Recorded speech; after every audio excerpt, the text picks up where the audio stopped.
Sumainyo ang Panginoon. Ewan ko na kung nakikita niyo ito. No? So, kung nakikita ito, ewan ko lang kung kilala ninyo. Hindi ko ito labobo. Ano? Huwag kayong maaari, huwag kayong gumawa na yung labobo. Ano? So, ito po ay tawag po natin si Lucy. Ano? Ito po yung official mascot ng Simbahang Katolika para po sa taon na ito na jubileo, ano? 2025. Lucy, L-U-C-E, yung spelling. Ito po ay sa looks, galing sa salitang looks na ibig sabihin niya din, liwanag. Ito po, bata, nakakapote, well, hindi ko lang kung bata na ito, no? Pero mukhang bata, o kabataan. And then may cross, may tungkod. Ano? So ito po yung mascot natin para sa jubileo ngayon, 2025. Kung si Jollibee at McDo may mascot, tayo rin ay may mascot, no? Si Lucy. Para sa pagdiriwang natin ng jubileo 2025. Kaya po, bahagi rin ng ating pagdidilay para po sa paghahanda natin sa kamistahan natin ngayong taon na ito sa September 8 ay Maria Ka-Peregrina ng Pag-asa. Kaya po may tungkol ito, kasi may simbolo na manlalakbay, pero hindi lang basta manlalakbay, pilgrim. Hindi ho turista, no? Kasi kung minsan mayroong ibang nadalang sa mga simbahan, pero hindi naman ang talaga peregrino o peregrina. Kung minsan po ay turista lang, kasi bakit? Hindi na nagdarasal. Kapag hindi kayo nagdarasal, kapag kayo pumunta sa mga simbahan, turista lang yan. Puro na lang ang video. Turista ang labas mo. Ano? Pero ito ang bahagi nyo, manlalakbay. Ang peregrino ng pag-asa. So, ang tema natin ngayon sa pagdiriwang ay si Maria Ka-Peregrino, kasama. Ang nais nating bigyan ng pagdiriwang para po sa taon na ito. Ang pagkilos natin, lalo-lalo na para sa pagkilala natin na nawa ay makatulad tayo at makasama natin si Maria.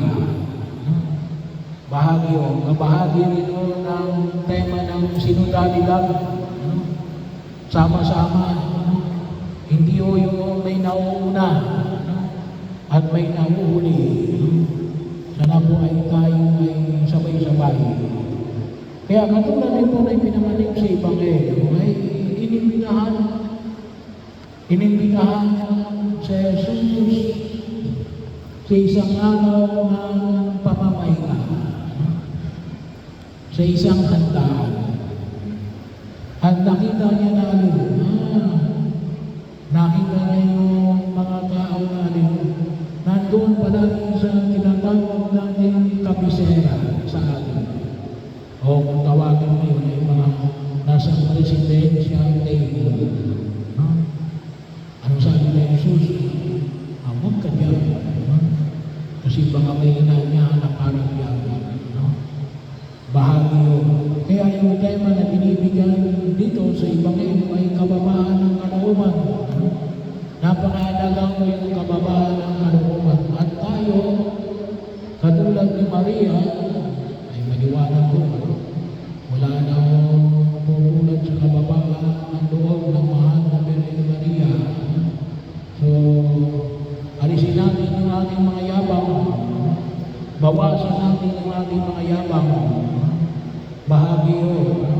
Kahit ano katusin, ay hindi lang ko yung mga public official, lahat tayo bilang mga Katoliko, dapat iniiwasan natin yung kayabangan. At sana makita natin na pahalagahan natin yung imbitasyon, lalo-lalo na yung imbitasyon ng Diyos. Kung kaya tayo iniimbita sa bunga, baka naman sabihin ko pwede ko naman kainin yan, baka mas masarap pa yung pagkain mo sa bahay. Pero sana mabigyan natin ang pagpapahalaga na kapag tayo tumugong sa imbitasyon, lalo-lalo na kapag naman tayo ay mayroong maluwag na schedule. O kahit na hindi maluwag, lalo-lalo kapag tumatanda, sana mapahalagahan natin yun. Bakit? Kasi yun ay bahagi yun ng pagkilala natin doon sa taong nag-imbita sa atin. Dahil ginahalagahan nila tayo, pahalagahan din natin sila. At yung lalong-lalong imbitasyon ko, sana nga po, yung ating nominaryo. Bagaman yung nominaryo natin ito yung hapon, itong banghelyo natin ay itong pagtitibay natin, ay bahagi na rin ng ating nominaryo kasi hindi naman lahat kayo makasisimba ng hapon. Pero yung pataya ko sana, tuwing sana kapag ordinary day, ay sumama kayo. Lalo na, sabi ko nga yung maigpit na pataya ko sa mga organisasyong pangsimbahan. Hindi lamang sa oras na kayo ay nakatoka na mag-serve sa araw na yun o mag-offer. Sana po ay sama-sama tayo dumalo para hindi natin pagnilayan yung mga tayo na nais natin bigyan-bigyan sa karangalan ng mahal na Birhen Maria sa kanyang kapistahan sa araw din ng kanyang kapanganakan. And at the same time, makita rin natin na may kababaan ng kalooban yung pagmamalako ng ating demosyon kay Maria.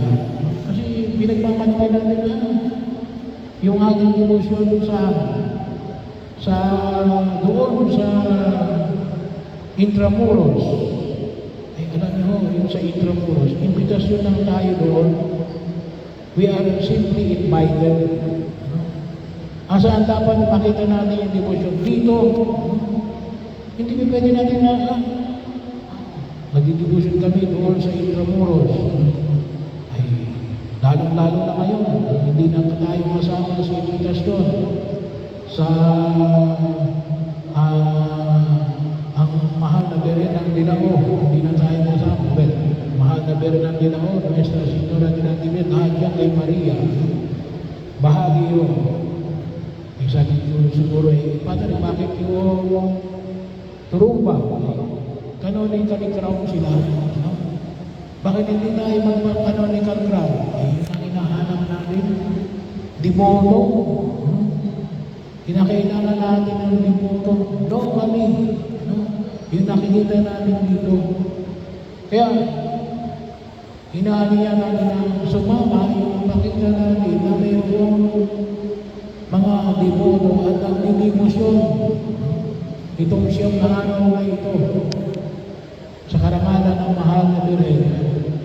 At sabi ko natin yung tuwing unang Sabado ng bawat buwan ay may demosyon tayo. Pero yun yung bahagi yun para maging bahagi ng pagkilos natin na may kababaan ng kalooban. Bahagi yun na napakahalaga. Kasi isa rin ang tema, kung maalala niya na binigyang pansin nung sino doon, sinong Galileo, yung may mga tanong. Isa rin doon sa bahanyayan natin na susi na makatulong sa panawagan ng alin. Sabi nga natin doon ay kailangan natin ng patuloy na pag-aaral, ongoing formation. Ano? Ay, isa po yan, na makita ko natin itong siyang araw ay kung kahit ngayon every Sunday natin ang pagdiriwang, ay makatutulong sa atin para lumating yung ating pananampalataya. At sabi nga natin, yung tema natin ay nakatutok si Maria bilang kaperegrina sa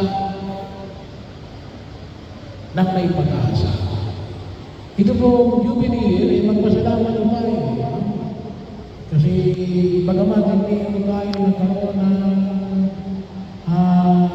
hindi tayo makasama bilang Jubilee Church. Pero magpasalamat po tayo. Kasi ito yung nangyayari every 25 years lamang. Kung tayo nagpasalamat, kung tayo nagkaroon ng Jubilee Church noong year 2000, at noong 2021, yung 2021 kasi ay yun ay Jubilee lang natin bilang mga Pilipinong Katoliko. Itong Jubilee na ito ay pangkalahatan. Every 25 years lamang.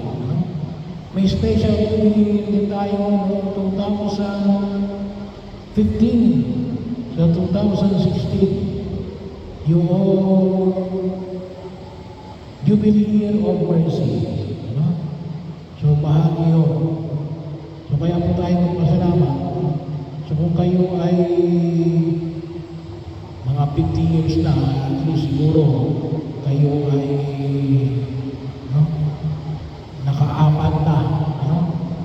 Ewan ko lang kung noong 1975, ay buhay na kayo, ay hindi kayo ay nakalima. Kasi year 2000, year 2015, year 2021, year 2025. Pero ito po ngayong ordinary Jubilee year, nangyayari na po ito every 25 years. So yung huling ordinary Jubilee year ay year 2000. Yung tinatawag natin dakilang Jubilee.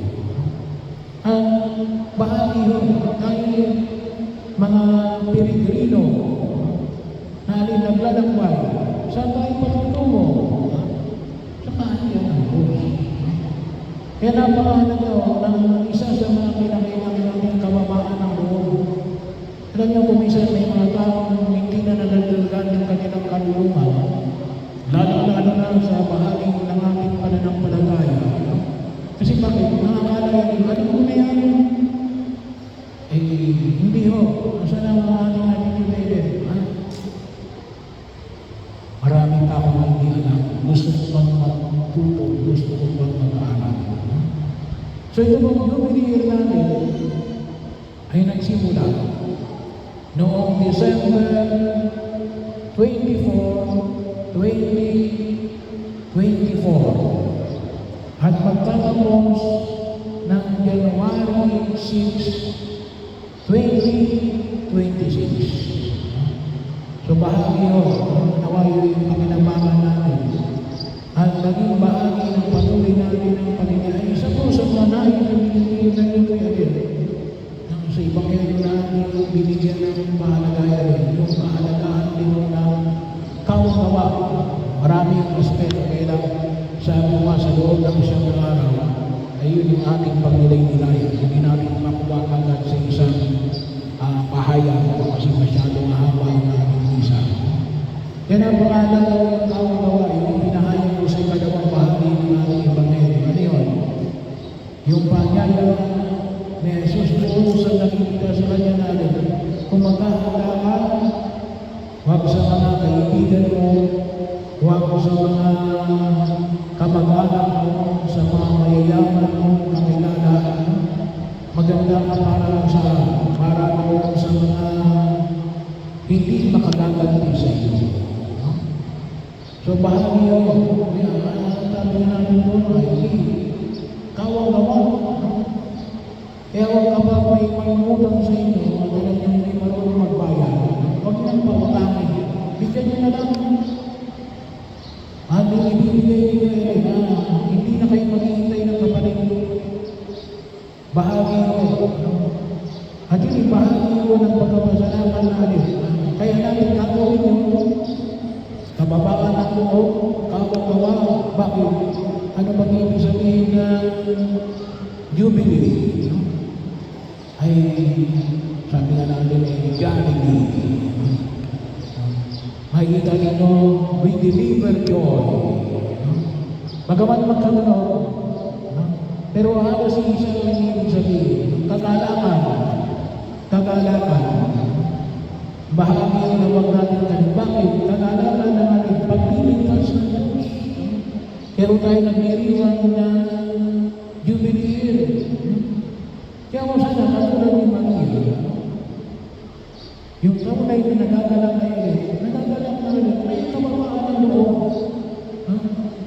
Yung mga tao mayayabang, wala akong kagalakan ng loob yan. Bahagi yun. Ang tunay na kagalakan ng loob yan sa kababaan kasi makikita mo natin yung pagpapala at biyaya na ipinagkakaloob ng Diyos. A year of thanksgiving. Sapagkat pinililigtas tayo ng Diyos, lalong-lalo na saan? Mula sa kasalanan. Ano ba katulad ni Maria, ay tunay tayong mga tugon at maging bahagi ng ating pagkilos. Madali ang tumulong kapag may kagalakan ng loob. Kahit na yung tinutulungan natin, hindi tayo mababayaran. Kasi bakit? Sapagkat yun ang mga tao kinalulugdan ng Diyos. At bakit ka nakatulong sa iba? Sapagkat maliwanag sa iyo natin na ang Diyos ang unang higit na nagliligtas sa iyo at sa akin. Kaya naman po, bilang bahagi nyo ay makita natin ang biyaya na ito ng pagyaya ng Purong Kapal na tayo naman ay magkaroon ng kababaan ng kalooban. At katulad ni Maria, mapuno tayo ng kagalakan na ang ating mga gawain ay isang gawain na alin, hindi naghihintay ng kapalit.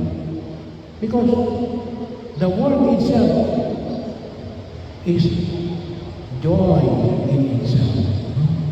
Kasi yung ginagawa natin ay umuusbong sa kagalakan na